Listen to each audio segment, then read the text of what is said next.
out, man. This is one of the best pen games in battle rap. From the PGs, I don't really know where he got discovered from, but I know where I saw him.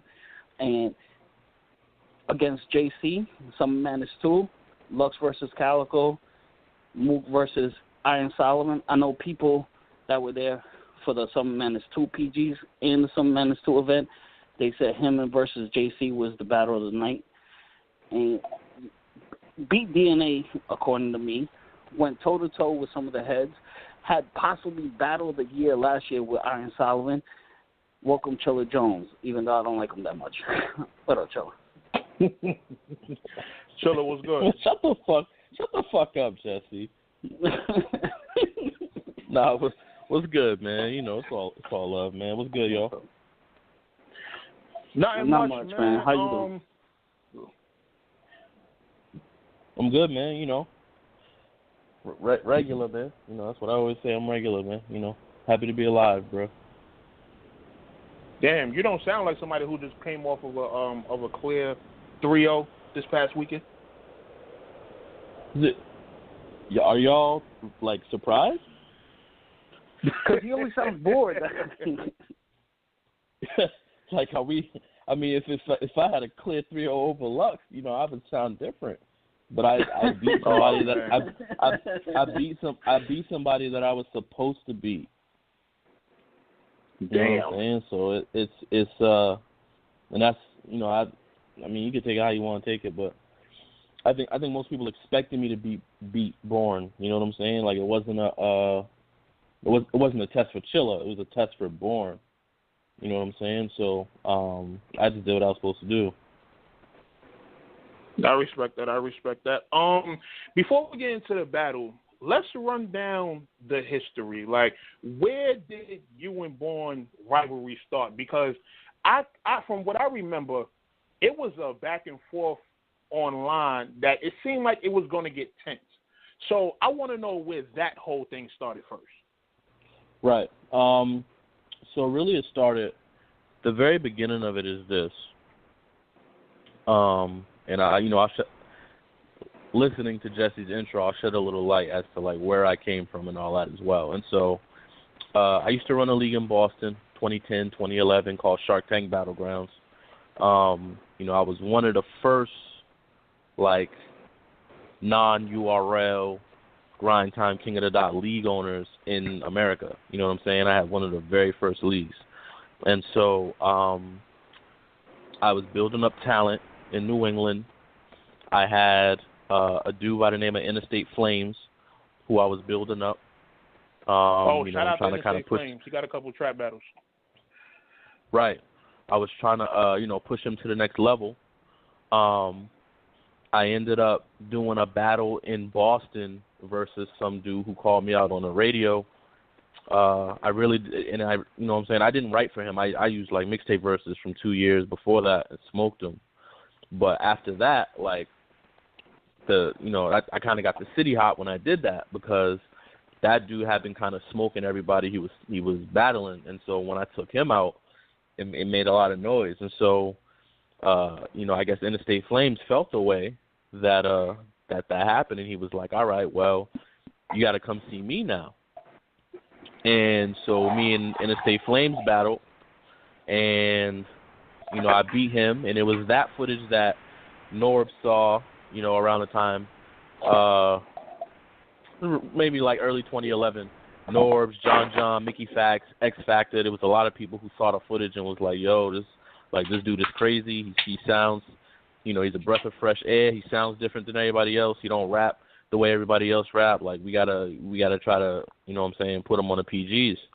So I literally turned down the PGs for almost a year. Norbs was trying to get me to do a PG, and I was telling him no, because I was trying to get him to really rock with the talent that I was grooming. Eventually, I decided to do the PG. The first PG I had was versus Strange the Wordplay King. That was like late 2011, early 2012. I beat him, but the battle wasn't a good battle. It was kind of boring on both sides. Even though I won, it wouldn't have been a good look if it dropped. And so he was like, all right, well, it was supposed to be Super Ryder and Cash Eaton. Super Ryder backed out, couldn't do it. I don't know if you won that battle. Dude took his shirt off and flexed on you and everything, but go ahead. Yo, you're super gay, bro. Super gay. Yo, Jesse. Jesse, that was 7 years ago, and that was the memory that you hold dear to this day. Yeah, something wrong with Jesse. All right, you got me on that one. That was a good one. That was good. But yeah, pause that. Yeah, all day. But yeah, and so it was supposed to be me and Super Ryder. Excuse me, I said Cassie and Super Ryder. It was supposed to be me and Super Ryder the next month. We were supposed to headline a PG card. Now that PG card had Danger Zone and I want to say Danger Zone and Animal. It had Big K and 7:30. It had Bourne versus Dirt and a few other battles. That was when I met Bourne, and that was kind of when I kind of got familiar with Bourne. Now, it was a little bit before that, Bourne had hit me up and reached out to me via phone, and, you know, he had let me hear a little bit of his rounds for Dirt and shit. And so we had kind of became friends at that point. Now, there was a point after that where, you know, my name started to get hot. I battled Cash Eaton, I had City, I had JC. My name started to kind of get hot. And, you know, he kind of something changed, man, like where it went from being a friendship to, you know, him kind of trying to battle. You know what I'm saying? And I couldn't really understand where it came from. And so me kind of being new to the culture, like nowadays. Pause you right here. Okay. As far as him wanting to battle, do you think that it was because y'all had a similar skill set as far as like being being pen guys? You don't think the fans might have kind of egged him on and was saying like, yo, you need to battle Chilla, like, you know? Yeah, it very well could have been, bro. And, you know, I think back then, like, I was so new to the culture, bro, that I didn't really, like, I didn't get it back then. You know what I'm saying? Like, yeah, that's completely understandable because I had those experiences. Yeah. Too. Yeah, and, you know, I was kind of still at a point where I was like, yo, I thought we was cool. Like, you know what I'm saying? Like, I wasn't in the mind state back then where, like, I could have a respect level or consider somebody a friend and jump in a ring with them. Nowadays, I do that shit all the time. You know what I'm saying? So, like, now I'm kind of now I'm hip to how to separate, like, a friendship from a battle. But back then, I kind of took it as, like, well, damn, like, nigga, you was just on my line 4 months ago trading bars with me, and now all of a sudden you calling me out. Battle, so we had some words get me out of here. So I get exactly. That. I get that. Exactly. So we had some words on Twitter, you know, and eventually, as he liked to do back then, for whatever reason, I don't know if this is a New York thing or what, but some people like inviting niggas to their private parts, which is super weird to me. But you know what I'm saying? Where I'm from, that's like it's on site when that happens. You know what I'm saying? Like nigga, don't. Yeah.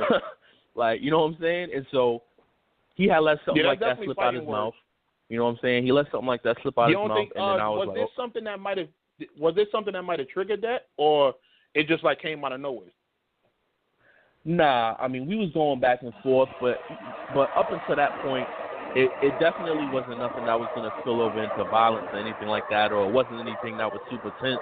Really, it was just more like competitive trash talk back and forth.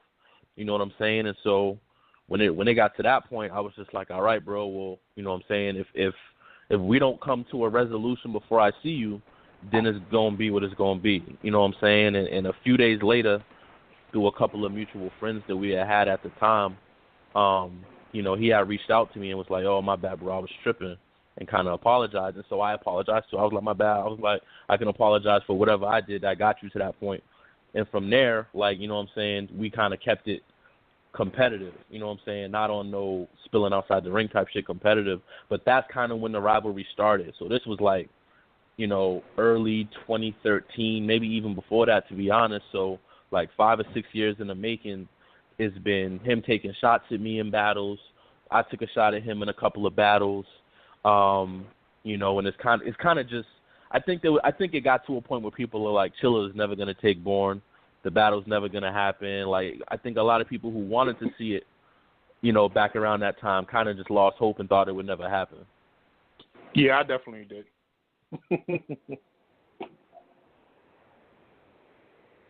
But yeah, you know what I'm saying? That the thing that made me want to do it now is that, you know, I don't know how much longer I got in this battle rap thing, man. Like, you know, I love and appreciate the culture, but it's just changing so much, bro, that I don't I don't know if I want to be a part of it for that much longer in the space that I'm in it right now. You know what I'm saying? And so I kind of have my own personal list of like people that I want to see. Like, you know what I'm saying? I want to battle Bricks Belvy. I want to battle Lotta Zay. Like, I got a list of people who, no matter where they are in people's tiers or how good they think they are, people that I think are dope, people that I respect, and people that I think, you know what I'm saying, are really, really dope. There's a list of people that I got to see before I hang it up for good. You know, and so Bourne was on that list. Like I said, Bricks is on that list. Lotta Zay's on that list. There's a few other people that are on that list as well. And so, you know, when the offer came to me, I said, okay, let's put this to bed. Let's put this to bed. Okay. Well, now you said that when after those words, it's on site, but you never seen him before this battle. I saw him twice before the battle, but because a couple of days after those words got exchanged, he reached. I told him, if we don't come to no type of resolution before I see you, then it's you know what I'm saying, it's going to be what it's going to be. And like I said, we had a couple of mutual friends who, you know what I'm saying, spoke to me, spoke to him, and he reached out to me and apologized for those words. And so once he did that, I was off that, you know what I'm saying? And like I said, I apologized to him as well for whatever I had done that got it to that point.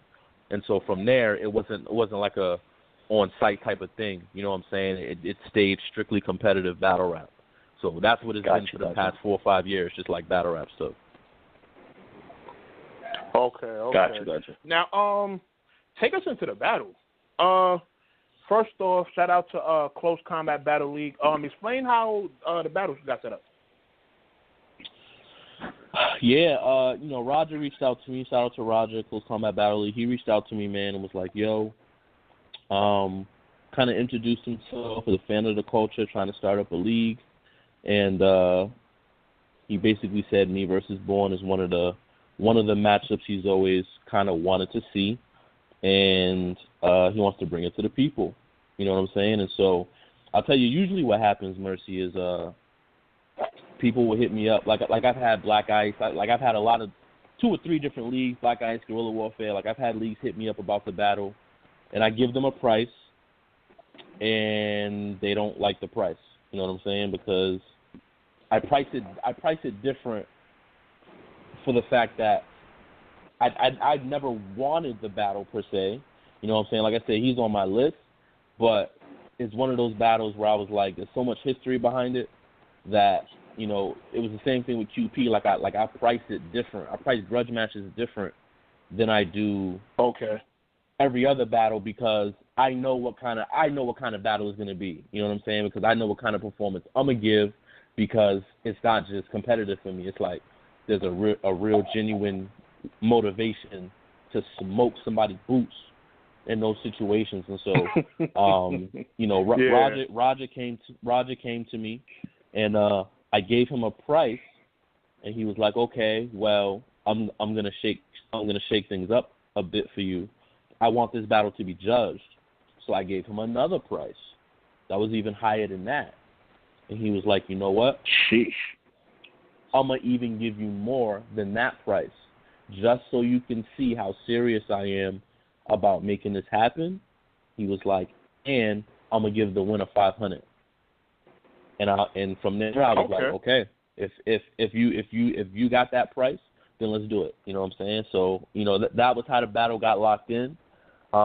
He also mentioned to me that he had tried to make a couple other matchups happen for Bourne that kind of, I don't know if they priced them out or, you know, I don't know what happened, but for whatever reason, it didn't work out with those matchups in Bourne. And so even though I had kind of priced it higher than I usually do, I think whoever he must have gone after before me must have priced it way out of his range. You know what I'm saying? And so Okay. It just kind of ended up being me and Bourne that way. Wow. Okay. So take us to the day of the battle. Oh, Jess, go ahead. No, I was going to jump ahead a little bit. I was going to go to the champion of the night, but go ahead if there's something before. Yeah, that. we'll talk about that after the battle. Right. So take us to the day of the battle. Like, what's the vibe like in the building? Is the building packed? Is it a lot of battle rappers there? Like, what's the overall vibe in the building? Mm-hmm. How are you feeling it as well? Right. So I'm gonna give you the vibe of the face off as well. And so face off the night before, did a face off. Champion. Okay. We did a face off the night before on Champion with Black and Tech and Jazz. And so during the face off, a lot of interesting things were said. That if you watch the face off before you watch the battle, it's kind of funny. But a lot of things were said during this face off. One of the things Bourne said that I think kind of pissed some people off was something along the lines of, you said my pen is not elite, talking about me. I said his pen is not elite, and that motivated him, and he wrote his rounds for me in 2 weeks. Now, to give you a little background, we had been locked in for over 4 months. Ooh. Okay, 4 months. He gave us 4 months to prepare, so that we could each do our part to make this like a super classic battle. And so it was for me. It was just funny to hear Bourne say he wrote his material in 2 weeks, knowing that A, we had 4 months to prepare. B, I literally had a battle a week before Bourne in New Mexico, 3 rounds, 2-minute rounds, and still was able to you know what I'm saying, have prepared and done and memorized 3 rounds at 3:30 each.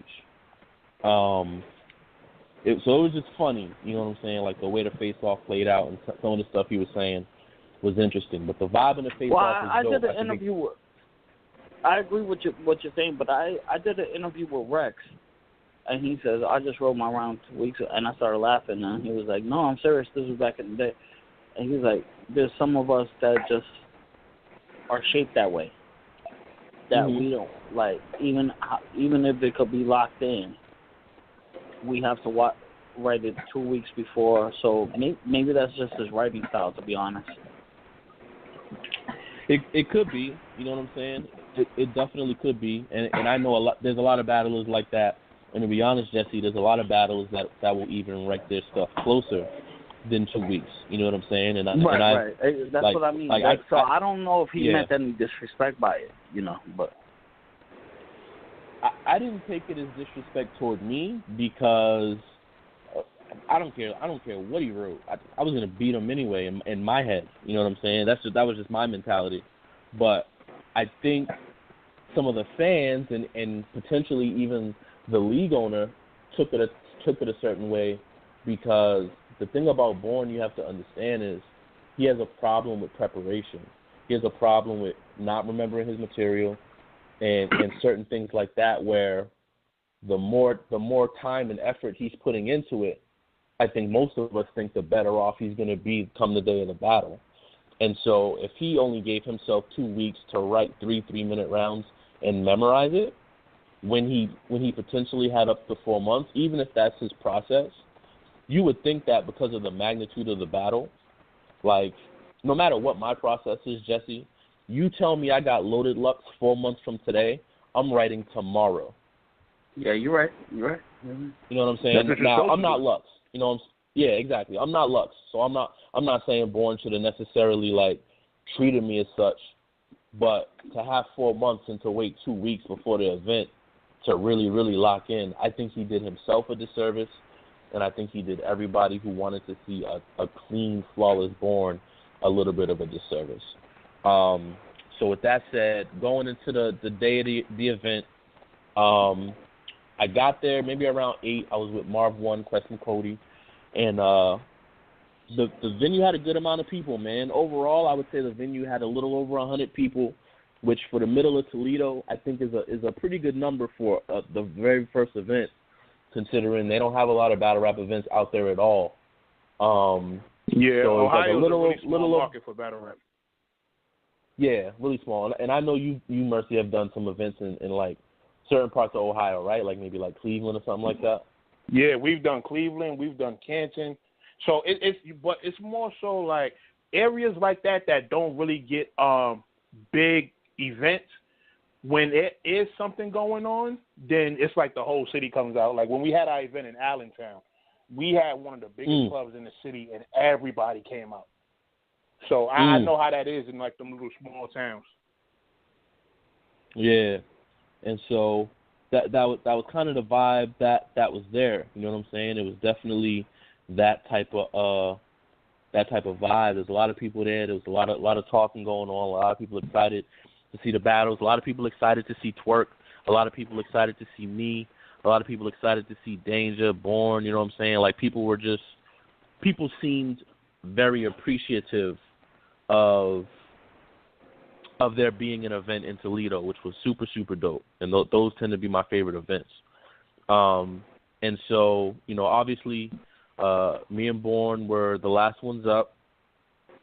And I remember winning the coin toss and feeling like, okay, if his first isn't absolutely crazy, he's going to lose really bad.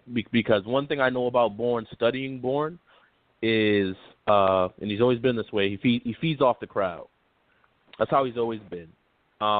If the crowd is going crazy for his material, whether material is good or bad, it doesn't even matter. It doesn't matter how good his material is. If the crowd is going crazy for it, he gets more confident. He gets less nervous, and when he's less nervous, he remembers his stuff better.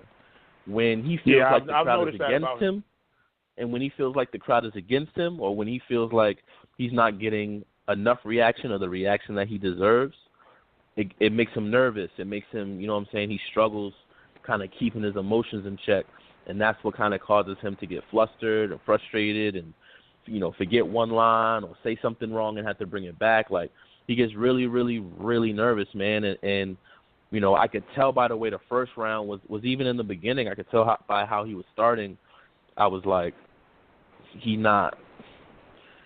first round not going to do it. His first round not going to be my first.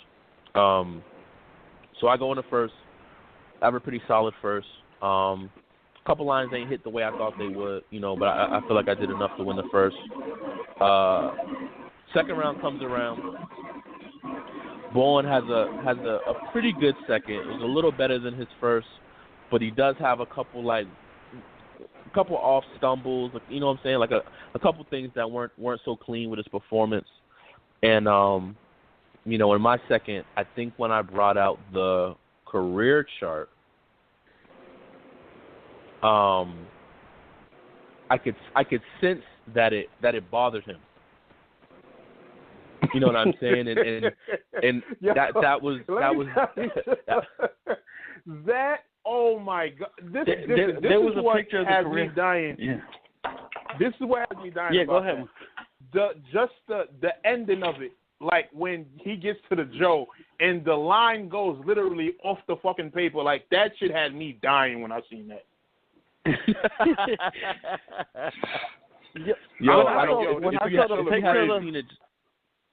When I saw the picture of the can you explain to the people listening what the career chart is if they haven't seen it? Yes, and so the career chart is a line graph that I had created, and it literally compares my career with Bourne's career. For example, his line starts in 2009, so it has 2009 battle with Loaded Lux, Lost versus Loaded Lux, 2010 Lost versus Calico, 2011 Lost versus Young Cannon, 2012 and it for a loss the line goes down. For a win, the line goes up. For a classic, the line goes up. And so it's basically my career and his career side by side. Mine is, has some ups and downs. I think it says loss to DNA, so it goes down a little bit. I think it says loss to, I want to say Cortez, and it goes down a little bit. And then, the rest of them are like either wins or classics, and they level up. So by the time we get to 2018, where we are now, my graph is, between like top tier and God tier, which is how they were, which were the different levels that you could be at. And his was so low that his graph was literally off of the chart. It was underneath the axis. Oh my that God. Low. Which was hilarious. And so I could tell when I brought the graph out, and I can even hear him. Like when I'm rapping, I kind of block my opponent out because I don't let what they say distract me. But I could kind of hear him like that graph is inaccurate as shit. Like I could just tell that it's like getting on his nerves. Like the way I had done it, I could tell he'd seen it and he was mad. There was 6 bitches that there was 6 bitches in the pool with us. Was it that kind of reaction? Yeah, there was 6 yeah. bitches It was, with you know us. what I'm saying? Like it was one of those reactions where you could just tell that like what I was doing was getting under his skin, man. And so, I feel like off creativity alone and off just the thought process behind it, the concept, I feel like I won round 2 off of that alone, you know what I'm saying? And then, the third round, in my opinion, was Bourne's best round. He was getting the most reaction. The crowd started to really, really, and maybe I struck a nerve and he kind of turned up a little bit, but then he also kind of had like a bad stumble or choke, whatever you want to call it. I know he'll call it a stumble. A lot of us will call it a choke, whatever you want to call it, but he had a really bad one in his third round, which I think a lot of people kind of didn't want to give him the round because of it. And then, my third round, I chose to kind of mix in some real shit, so I had a lot of Sweater Gods in there, and then the last half of my round, I just kind of went back to punching and doing what I do best. And so, judges, all 5 judges gave it to me unanimous. 3-0. I also won champion of the night. So I got the $500 on top of the ridiculous price that I gave Roger. I got $500 on top of that for winning the battle, and then $1,000 on top of that for having performance of the night or champion of the night. So that was really how it played out, and I don't know why people are surprised that it played out that way, but I'm not surprised. I'll be honest, because and I rock with Bourne heavy. Like I feel like he's highly underrated. He is kind of overlooked, but at the end of the day, battlers like you, he tends to drop the ball. We've seen it with JC. Right. We've seen it with B Magic. So it's one of those things where like certain people have this stigma where they're good as far as like they might be good being mid-tier, but when it's time to elevate and battle bigger competition, I felt like JC had this problem at one point. He just couldn't beat those guys that are above that. And it's a like you said, it's just a stigma that like it's hard to escape, especially like I think leagues now are going to be really reluctant to give him big matchups because of that. You know what I mean? And that's kind of what I was alluding to in my second round was like this is your like a win over me. It might not land you on Summer Madness 8, but it might give league owners enough confidence and incentive to say, oh shit, Bourne just beat Chilla in a judge battle. Okay, let me set up Bourne and Danny Myers, or let me set up Bourne and, Geechee Gotti. You know what I'm saying? Like I feel like it might not have led him to the biggest cards in the world, but it might have started him on a path where he could continue to get respected opponents and continue to kind of shake that stigma that he had. And so, I agree. Even though I expected to win this battle, I was a little disappointed that he dropped the ball, and I was a little disappointed in his material because I definitely expected Bourne to come in this battle fully prepared, 3 rounds, memorized, clean, and I expected him to try to take my head off. And that's why I added a little extra with the chart and some of the other things I did. I felt like I was going to need a little extra, you know what I'm saying, in the case that the Born That Battle Super Writer or the Born That Battle Bricks decided to show up. And, you know, I don't think I got that Born that I was hoping to get. But, I mean, that's cool. It just made my night easier. Damn. Sheesh. And that's a battle that's guaranteed, I want to say, $200K just off the history. So, shit. Now I noticed that you kept saying Roger and his price, and that's wonderful. So there was a rumor floating around Twitter. So maybe you can clear this up, because I said I want to hear from Chilla if this is true or not. The champion of the night only got 200, where you were supposed to get 1,000, right? Well, was it 500 or 1,000? Yeah. So let me tell you what it was. Just like maybe 48 hours before the event, and even during the face-off, Roger announced that the champion of the night was going to win an additional $1,000. So the $1,000 to the best performance of the entire night, right? So he announced this the night of the face-off we did with Champion. And so the night of the event comes, we do the battle, I win the battle, and then he announces at the end of the night, hey, and so I had some last-minute unexpected expenses. I tried to book some emergency flights to some battlers who couldn't make it out, and I tried to save a couple of the undercard battles that didn't work out, and so I had to take that money from the champion of the night pot, and so the champion of the night is not going to get $1,000. You're only going to get $200, and so I felt the way. You know what I'm saying? Because if you had told me that last night or even before the battle, or told pulled me to the side like, okay, y'all, this is what I tried to do, this is what it, like if you had come to me beforehand and not kind of had me under the impression that smoking this nigga Boots was going to get me an extra rack, I would have respected it more. But because he waited until I won the battle and until I won the champion of the night to even announce that there had been a change, I felt the way about it. You know what I'm saying? And so the first thing I did when he gave me the 200, I split it with Payne, who beat Mr. Mills that night, for a couple different reasons. A, I thought his performance was fire, and B, it really came down to me and him for champion of the night. And Payne is from Toledo. He had a lot of people in the building that wanted to see him win that. And because I liked his performance, and because I've known Payne for a little while, a few years, I said, you know what? Instead of me just taking this 200, I gave Payne 100. I took 100 for myself, and I told Roger, I said, yo, wrap up the event, whatever. I said, tomorrow I'm gonna hit your line. We got to talk about this. Like, we got to figure this out, whatever it's gonna be.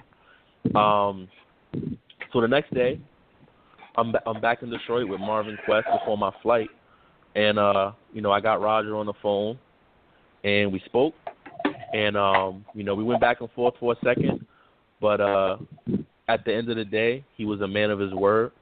He sent me the rest of the champion of the night bonus, so I did get my. Can we have that exclusive, Marcy? Yeah, I got the full. Yeah, he definitely sent me the full, as promised, $1,000 bonus. So salute to Roger, salute to Close Combat Battle League. He stuck to his word, and I don't know what kind of hole that may have put him in financially, but he definitely was a man of his word and came through with what he promised all of the battlers that he would do. And so I respect that, you know what I'm saying? And that's good business. That right there is good business. And so, if Roger hits me up to be a part of another event, I'm open to that. You know what I'm saying? I wouldn't have been open to it if he didn't rectify that situation. I would have felt the way, you know what I'm saying? I'm sorry. Go ahead. I'm sorry. No, I was just going to say I probably wouldn't have worked with him after that, if he didn't rectify the situation. What do you think about New Jersey twerk at this point? Because this seems like the main topic for everybody. Okay, as far as talent, Twerk is one of the best there is. Right now. As far as talent. He sells tickets, he's very exciting. He's a dangerous match for anybody on the planet. I'm a little disappointed in Twerk, just in his in his work ethic and the way he's carrying himself. But you know what? One thing I've learned is you never know what people are going through, man. Like we're speaking on Twerk in a battle rap sense, and a lot of people are slandering Twerk and I get it from a fan's perspective, but I don't know what Twerk is going through. I don't know if Twerk is taking all these battles because he's trying to, have enough money to take care of his kids or pay for his mom's medical bills. Like, I don't know what's happening in Twerk's life that is causing everything that's happening. But I know enough battlers. Me and Merce had this conversation before. Merce, you still there? Merce is about to be I'm here. Anyway, we had this. It's funny how you and Real Deal stick up for battle rappers. It's like, well, I had this conversation with him. Let me not say that on him. And you've never came and not performed. Well, I guess Strange. No, I'm joking. You never came and not performed. You never came and not performed. You never dodged the event. You never no-showed. So why you sticking up for them? Is my opinion. I don't see it as sticking up. I just be wanting to try to explain to people that battle rappers are real fucking people, and sometimes I think we get looked at or held to a different standard.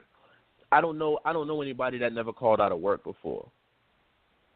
I don't know anybody that never, like, that's literally what it's the equivalent to. I don't know anybody that never went to work and was like, damn, I don't want to fucking be here. It's different when your job. No, it's different. I got to disagree with you on that one. It's different when work is your job. I mean, when your job is a passion that a billion people would love to have. Like, if I called out a day of the studio when I'm Eminem and they say, you got to be here on fire, no, that's a different story. So, that's not like being the same as a doorman and me calling out. So you can't use that analogy. It's the same thing to me, bro. I look you at see it what the I'm same saying? Because Okay. battle rap is not. No, I definitely see what you're saying. But battle rap is, everybody don't got a passion for this. And the people that you see, the Real Deal, the Danny Myers, the people that you see that have never no-showed, that always come with 3 rounds, that are very consistent, that talk to the fans, that, that do all that, because we have the passion. There's some of us that do have the passion. The people that you see that have 2 rounds out of 3, who no-show battles, who take deposits, those aren't people that have a passion for this shit. Those are people who have the talent for it. And there's a difference between having the talent to battle rap and having the passion. There are people who have the passion who are terrible, and they will undercard every event they ever do on a small league and love it. They'll do it for 20 fucking years because their passion leads them to do that. And then there are people who will be on the top of URL cards for the next 5 years who don't have a passion for it. They're just really fucking good. Name names. Because it's not about naming names as much as it is y'all. When I say y'all, I mean battle rap fans, not you specifically. I know. But it's not about naming names as much as it's about. I really am just trying to get y'all to understand. And again, I'm not defending, because I would love to be booked instead of half of these dudes that's not showing up with 3 rounds. And I do feel a way. I would love to have a lot of the opportunities that these guys have. You know what I'm saying? So I'm not saying this as a way of saying that I condone people not showing up and people not doing this. I just know. Oh no, enough of that. And right. I'm sorry for coming at. If it's an aggressive standpoint, I don't mean that. No, not at all. Nah, and I get it, and I get your point of view, bro, for sure. I just have known some battle rappers who have been through some very tough situations in real life behind the scenes, who have had to put themselves in certain positions where maybe they're doing 3 battles in 4 weeks, or maybe they're, you know what I'm saying, they got a battle on the same day that their mom's having a real serious surgery. Like I've seen certain situations where, you know, a battler probably shouldn't even be at a battle, and they showed up to try to give it their all, and they couldn't get through their rounds, and they choked, and they feel fucked up, like, and so while I don't condone people just sitting at home smoking weed all day, not writing their fucking rounds when they got a big battle coming up, I don't condone that. But at the same time, I do empathize with the battlers going through real life situations who feel like battle rap is a quick way to make a buck to get them out of real life situations. And so maybe those battlers need to get a job. You know what I'm saying? Me and you have to yeah, exactly. I mean, we have to disagree on this one, bro. Like, well, here's the thing, because there's certain situations where it's like, damn if you do, damn if you don't. And all right, let's take the New Jersey Twerk versus DNA shit, for example. Twerk didn't really have a good performance, but people are getting on him. But at the same time, what if he just said, fuck it, I'm unprepared, and don't show up? He still will be getting killed for it. So, not saying I condone it, but I feel like in those situations, it's like, damn if you do, damn if you don't. You're still going to receive the backlash. People are still going to bash you. But, yeah, and here's where I hold my Dot Mob hat true. Even though, I mean, I have one no more. Oh, man. Rex went there when his nephew died. Tried to give the best performance against Clips. True. We knew that wasn't the same Rex. Like you said, the throwing that hat. Everybody says throwing that hat down is simple, but nah, it comes with practice. You know what I mean? There was no throwing the hat down. There was not that. You gotta understand what I'm saying. If you know Rex, you know Rex. I am, bro. It's just funny to think that Rex has all these different hats that he's slamming on his bedroom floor practicing. It's just a funny visual I got, but I do understand what you're saying entirely. That nigga Rex got a closet of new era fitters, and every time he rehearse, he throw a different one on the floor. That shit probably hilarious. That's so funny. So funny. Yo, man, get that nigga Jess. I never treated you like a hype man, Chilla. Nah, but Jesse, shut up. Okay. No, but what I'm trying to say. Jesse got Kango hats. You gonna slam a Kango hat? Like, come on, man. So old man. I got no hats, bro. Like, what are you doing? I got no hats. But what I'm trying to say is that Rex, we all know we didn't see that Rex. It's not saying that we didn't see an exceptional Clips, but that Rex wasn't there. And his nephew had just passed, and he showed up. And he showed up because he still gave it his best, and we can see that. So that's what I mean, Chilla. I hear you, and I respect that point of view for sure. Yeah, but it's like I said, it's always you're gonna get bashed regardless. You know what I mean? So, I feel like dudes is better off just showing up, taking the L like a man, and then just bouncing back. You know, especially the ones that take deposits on small leagues. About Rex versus Clips. Yeah. But go ahead. Especially the ones that take deposits on small leagues, because it's like, all right, half the time the small league battle isn't going to do a huge number of views. Like, the fans are going to talk about it for a day, then they're going to overlook it. And then when you get back to URL, fans are going to be talking about you heavy again. So it's like, why not just take the battle, show up, get smoked by the up-and-comer, let him get his PG off you if that's what has to happen, and then just go back to URL or KOTD, RBE, or whatever league you book for, and just show up. And your fans will forget all about that L you took.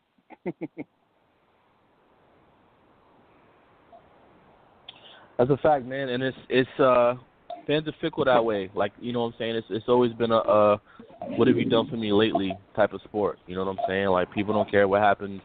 People don't care a lot about what happened in, you know. Well, let me not say that. People are selective with, you know, who they care about like that. You know what I'm saying? Somebody like Twerk can be on the next URL card and smoke someone 3-0. And we're not even gonna remember we had this conversation, because that's just the type of following that he is building and he has built with URL.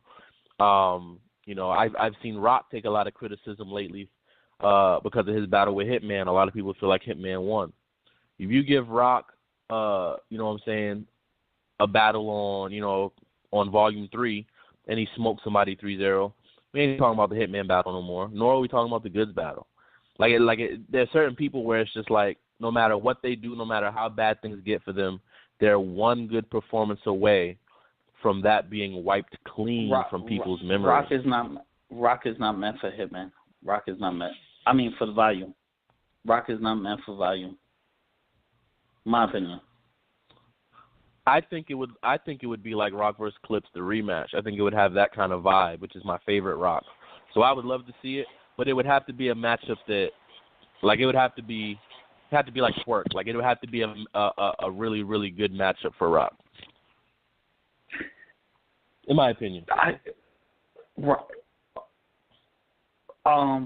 wanted to ask you a question, bro, on upcoming, like, well, besides upcoming events, I just want to ask you this. What's your take on Tekashi 6ix9ine? Because me and Mercy were having this conversation earlier.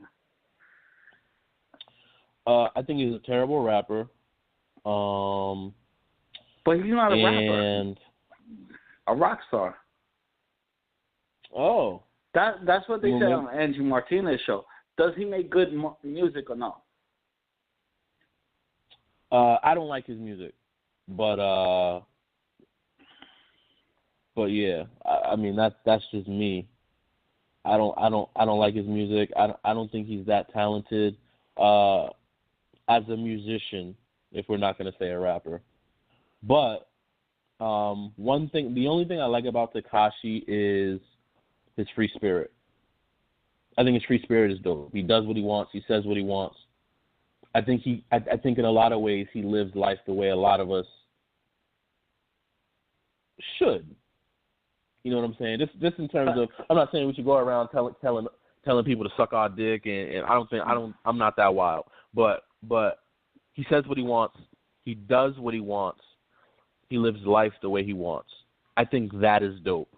But Tekashi as a musician, rock star, rapper, lyricist, whatever you want to consider him, I'm not a fan. I would never buy his music. I would never go see him in concert. I wouldn't buy a Tekashi 6ix9ine shirt. But I like his free spirit. What you got coming up, bro?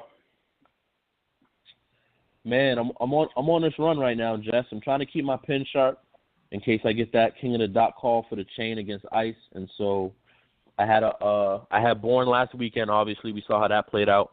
I had a battle the week before that, which was in New Mexico versus a nigga named Biz out of UBR. Salute to them. I got a battle this weekend in St. Louis, which is 1 round versus Remedy. I have a battle the week after that, which is 3 rounds versus HA Double in Austin, Texas. So it's 4 battles. Okay, I remember Remedy and HA Double. 4 weeks, yeah. So it's 4 battles, 4 weeks. I plan on not losing a round.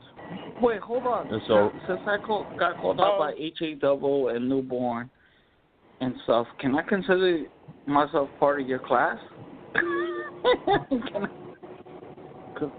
Oh my God! You for sure can consider yourself the class clown. That's for sure. Let's talk about the HA Double battle because I like HA Double. I think he's fire. I think he's a dope writer and everything. This is a battle that actually looks good to me on paper. I guess I'm not actually want to see as a fan. So how did that get set up? Yeah, that's true. Salute to Gutter, man. Gutter had a hand in setting that up, but there was a little bit of buzz. I don't know if y'all remember, but there was a little bit of buzz around it. Around the time, it was after I beat Prep, and it was around the time there was some talks of a Rookies vs. Vets Volume 2. a lot of people had said, you know, this is around the time where it was like H.A. Double, Brooklyn Carter, Adi Boom, like, you know, kind of that class that was coming in.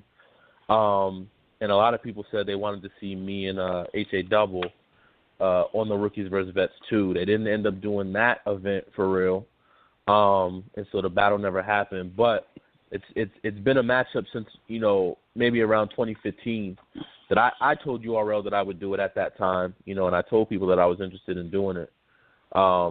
And so Gutter hit me up and was like, yo, I got this event coming up in Austin. I want to finally make this battle happen. I know you want to do it. I know Double wants to do it. So it was really easy to put together, man. Like I'm really not a tough person to work with. So that got put together super, super easy, man. And I'm looking forward to both of these battles, man. I'm looking forward to battling Remy. I think Remy is super dope. I don't know how he's going to approach me, and so that has me in a different type of bag. And then me and H.A. Double is going to be like another pin war, man. It's going to be another, you know, just a battle of the wit. But I'm looking forward to both battles, man. I'm really looking forward to both of those. Let me ask you this. Yeah, these are both battles that I feel and... fit your resume. My bad. Go ahead, Mercy. No, I was saying these are battles that both fit his resume as far as like the pen guys. You feel me? Right. Yeah. Right. And I was going to ask, how did you and Solomon come about? Because, bro, that seriously for me, you went toe-to-toe with Solomon. You should give yourself an extra pat on the back. Well, not even going toe-to-toe with him. You might have thought you won. I don't know. It was a debatable battle. How did that battle come about? Was that the best battle of your career? Was it the toughest? Give me a whole rundown on that one. So me and Solomon, truth be told, was actually me and Verb. Me and Verb was originally set up for that event. And what happened was when Verb got the call from Mook, he basically told King of the Dot, like, I gotta lock in. Like, you know what I'm saying? Like, I gotta back out of this battle. And I gotta focus on Mook, which I totally understand. And so, you know, we talked about replacements. We talked about who was gonna, who was worthy of stepping in. You know, you got to remember, I'm from Boston or from Massachusetts, and so whenever I'm on the card, usually I headline or I co-headline. And so, you know, on Mass 1, I co-headlined with Calico and Pat Stay, me and Conceited. Mass 2, I wasn't on. Mass 3.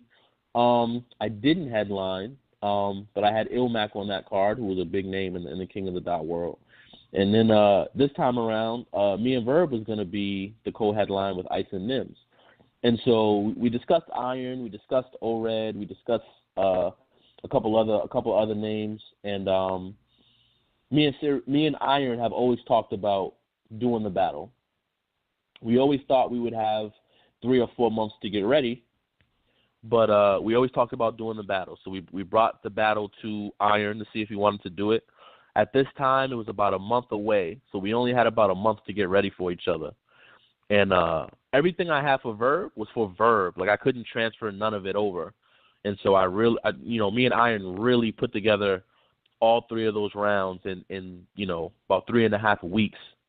And so we were both worried that it wouldn't be as classic as it could have been with more time, but I think it came out perfect. I wouldn't change anything about the way the battle came together, and the way it looks on camera, and the way it unfolded. Man, I feel like it's the only classic of 2018 so far. With all due respect to Mook and Verb. Verb versus Mook over you guys down my all day, but I think you guys did have the classic of the year. I thought it was 2017 when I give you the intro.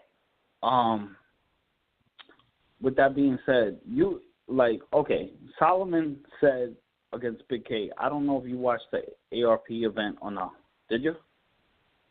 I didn't. I didn't see the event. I saw 2 battles. I saw Mook and Verb, obviously, and I saw whatever battle was after that. I think it was Big T Ill Will. That was horrible. I didn't see any of the. I didn't see Big K versus Solomon.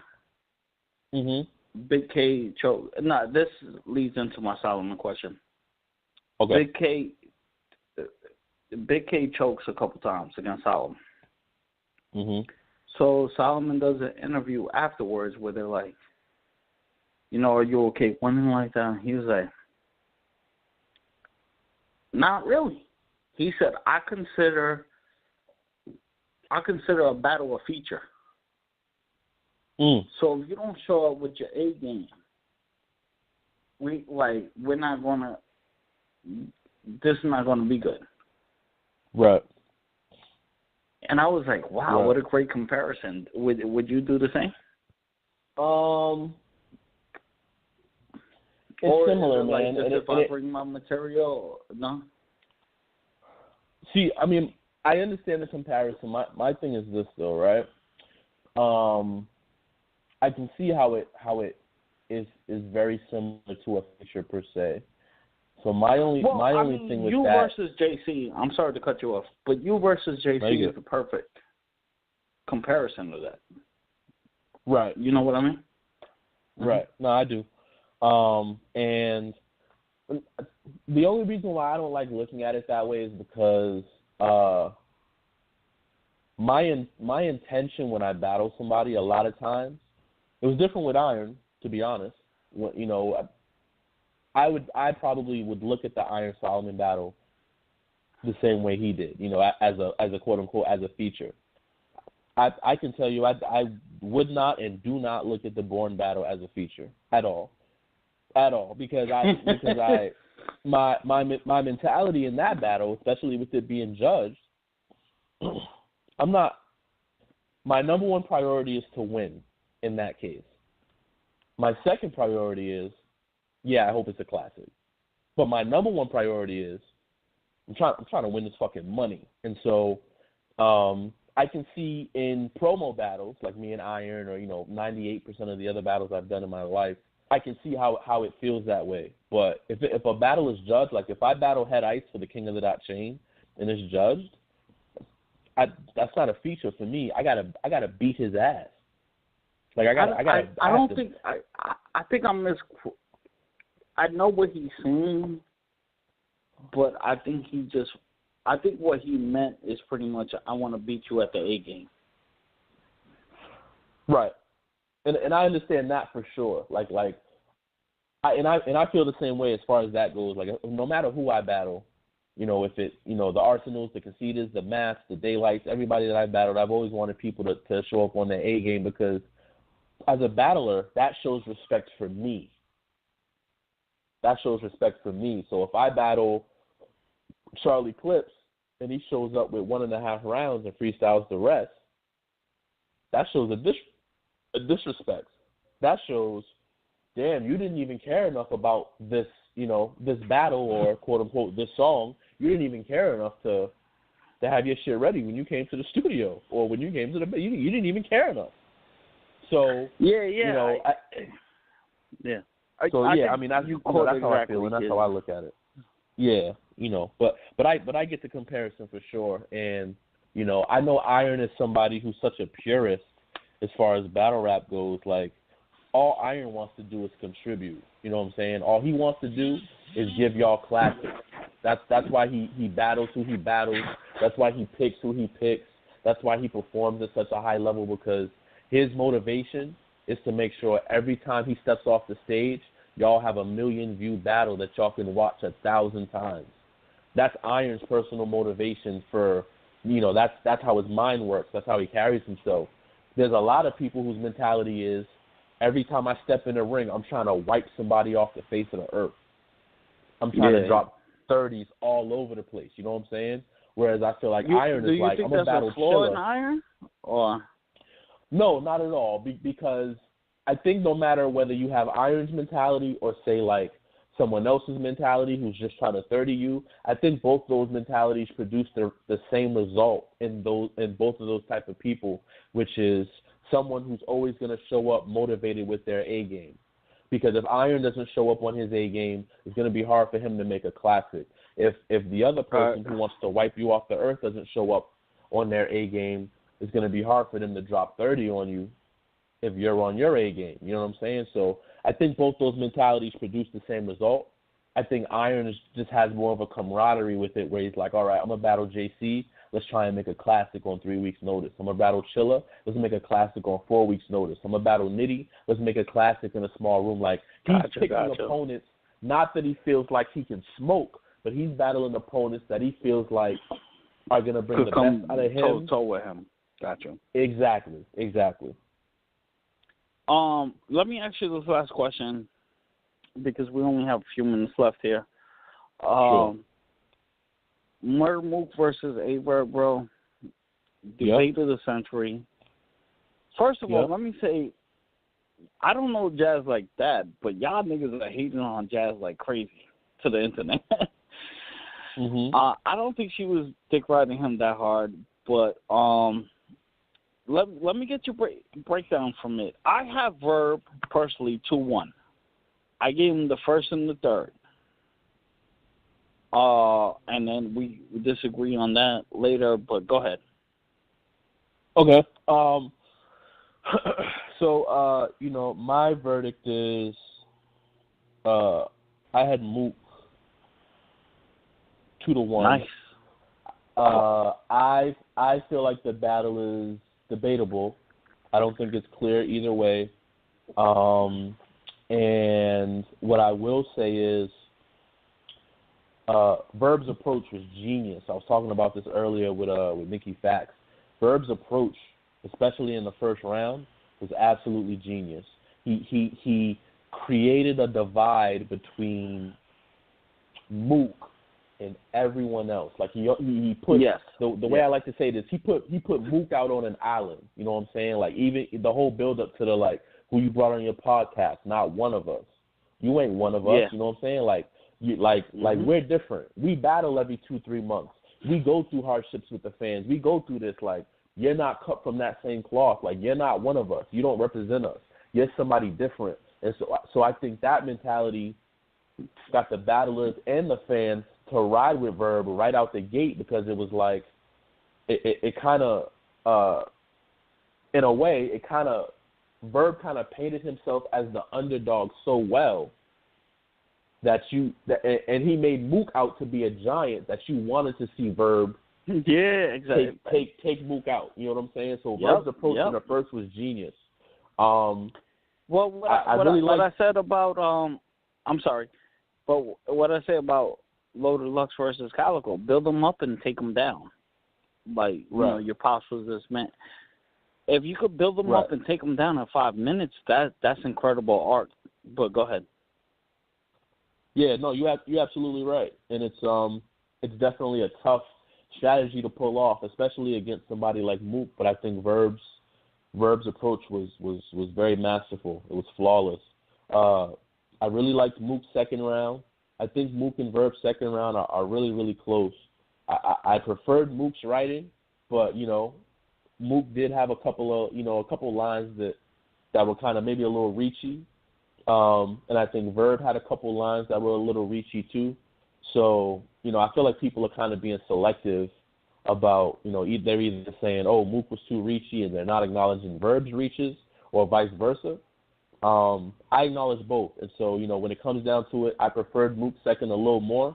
But I think the second round is super, super close.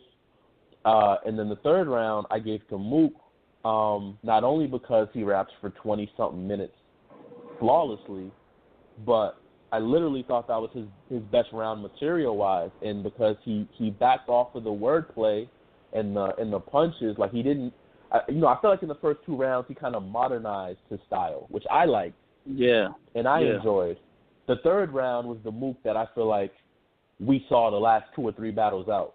The Mook that attacked Solomon, the Mook that attacked Lux. It was angles. It was clever angles wrapped up with a bar at the end to tie it all together, and he did that so well for the third round. And Verb's third was really good too, but I gave Mook the third. So I have Mook winning the second and the third. I definitely see an argument for Verb in the first or the second. I think the only thing that's going to hurt the replay value of the battle was just how long the third rounds were. I think it's going to be hard for somebody to sit through that battle from start to finish. But it's still going to do its numbers. You know what? You just changed my opinion, man. I got Mook now. You feel the same way? I got Mook 2-1. I thought about it, man. I got Mook 2-1. Man, you still got that Dot Mob hat on. I know it. No, but the reason why I gave Verb the third, he was talking that shit, though. Like, He was. Where were you and Lux at to teach us where, like I said, build them down, take them down. Like, build them up, take them down. I love that strategy, Yeah. No, actually, I'm going to stick to my Verb thing. But yeah, but I don't know, it was man. a dope battle, it's just such a great battle. Is it? It is. Besides you and Iron, do you give it Battle of the Year?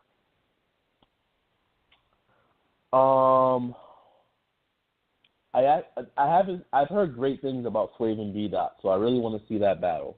But as far as battles that I've seen, I think me and Iron is number one. I think Mook and Verb is probably number two. I really liked Twerk and Suge. I really liked Ill Will and Math. There's a couple other battles this year that I feel like were really, really good, that are probably up there in contention. But Twerk and DNA was good. His third round.